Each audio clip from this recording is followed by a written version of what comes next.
Hello guys, it's Shorian, and in this video I'm going to show you how to do more damage in Anime Dimensions.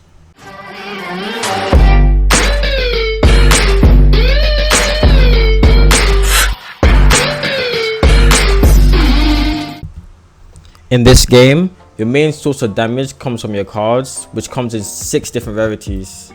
It starts off with common, which has 0 substats, uncommon, which has 1 substat, rare, which has 2 substats, epic, which has 3 substats, legendaries, which have 4, and mythics, which have 5 substats. And the main substats you want on your cards is critical chance, critical damage, and attack.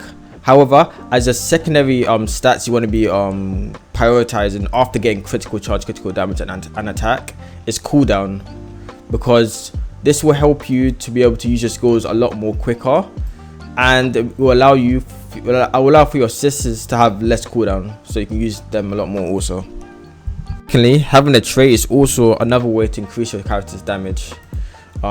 Vicious currently is the best trait in the game because it gives 7% critical chance and 12% critical damage. Destruction is the second best trait in the game because it gives 9% attack. Following right behind that is the Executioner, which is the third best trait in the game, which gives 6% mob damage and 9% boss damage. The rest of the substats aren't really mentionable. They're pretty garbage. You shouldn't be aiming for them regardless. It doesn't matter what's going on. Just don't aim for them. Pets. Having a pet is another way to increase your overall damage in the game. However, as some of you guys may know, the update increased the energy cost for pets by 10 times. So before it used to be 75 and now it's 750, which is a bit insane. But however, pets do give substats, with rares having no substats, epics having 1, legendaries which I'm having 2, and mythics having 3. So yeah, you should still get a pet regardless, even though the energy cost is higher. Here's a tier list of all the pets in the game made by Spit. Thirdly, accessories is another way to increase your overall damage in the game. However, sometimes accessories can be situational. Like for example, I use the maneuverable gear in raids only because it gives me 15% boss damage. Luckily enough, I got some decent enough substats. I have attack, critical damage, cooldown reduction, and assist cooldown reduction. I use this in Dimensions because of the 9% cooldown reduction, so I can kind of just spam my skills, if you know what I'm saying. I still have not decent substats, but I still have attack and critical damage, so it's usable. And yeah, this, I would say the Titan's Blade, you could probably use this anywhere because it's 12% attack, and the attack is pretty much good anyways. You can use this anywhere.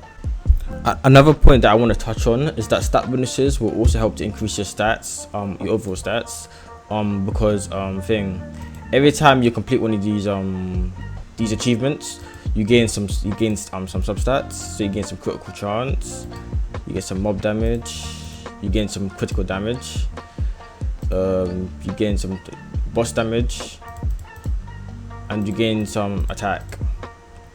And if you go to more substats, and if you go down this page, you gain some additional substats like HP regen, mob damage, that. However, to complete this, you're gonna have to start buying characters, costumes, all stuff like that. So I wouldn't say to make this your first priority. Because this will take probably like a month. Actually, even more than that. It took me a few months of grinding to get to 100k. Like, you won't be finishing this anytime soon. So I wouldn't say prioritize this. I really wouldn't say to prioritize this. Thank you for all those who made it to the end of the video, and comment down below what kind of video you would want me to do next. Do you guys want me to summon for Kurumi with 15k raid tokens, or do you want me to make a guide on how to get raid tokens, or the most efficient way to grind raid tokens?